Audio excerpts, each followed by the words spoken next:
Russia అధ్యక్షుడు Putin ఇవాళ భారత్ కు రానున్నారు. సాయంత్రం ఢిల్లీకి చేరుకుంటారు. ప్రధాని నరేంద్ర మోదీ ఇచ్చే ప్రైవేట్ డిన్నర్ కు హాజరవుతారు. రేపు రాష్ట్రపతి భవన్ ప్రాంగణంలో త్రివిధ దళాల గౌరవ వందనం స్వీకరిస్తారు. అనంతరం పుతిన్ రాజ్ ఘాట్ కు చేరుకుని మహాత్మా గాంధీకి నివాళులర్పిస్తారు. అనంతరం హైదరాబాద్ హౌస్ లో ప్రధాని మోదీ పుతిన్ నడుమ సమావేశం జరుగుతుంది. భేటీ ముగిశాక ఇద్దరు నేతలు కలిసి సంయుక్త ప్రకటన విడుదల చేస్తారు. తర్వాత ప్రధాని మోదీ ఇచ్చే వర్కింగ్ లంచ్ కు పుతిన్ హాజరవుతారు.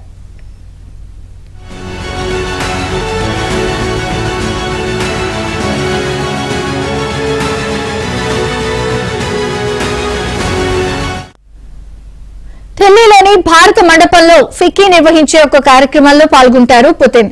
ఆ తర్వాత రాష్ట్రపతి ద్రౌపది ముర్ము నిర్వహించే విందు కార్యక్రమానికి పుతిన్ హాజరవుతారు. దీంతో పుతిన్ భారత పర్యటన పూర్తవుతుంది.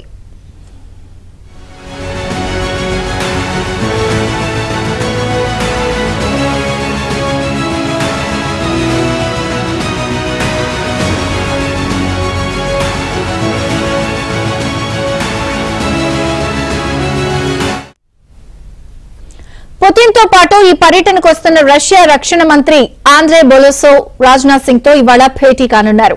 మరో 5 యూనిట్ల S-400 క్షిపణి వ్యవస్థల కొనుగోలు, Su-30 ఫైటర్ జెట్ల నవీకరణ, ఇతరత్ర కీలకమైన మిలిటరీ హార్డ్వేర్ సరఫరా అంశాలు వీరి భేటీలో ప్రధానంగా చర్చకు రానున్నాయి. అలాగే పౌర అణు ఇంధన సహకారానికి సంబంధించి కూడా ఇరు దేశాల మధ్య అవగాహన ఒప్పందం కుదిరే అవకాశం ఉంది. ఈ ఒప్పందం కుదుర్చుకోవడానికి రష్యా కేబినెట్ నిన్న పచ్చజెండా ఊపింది.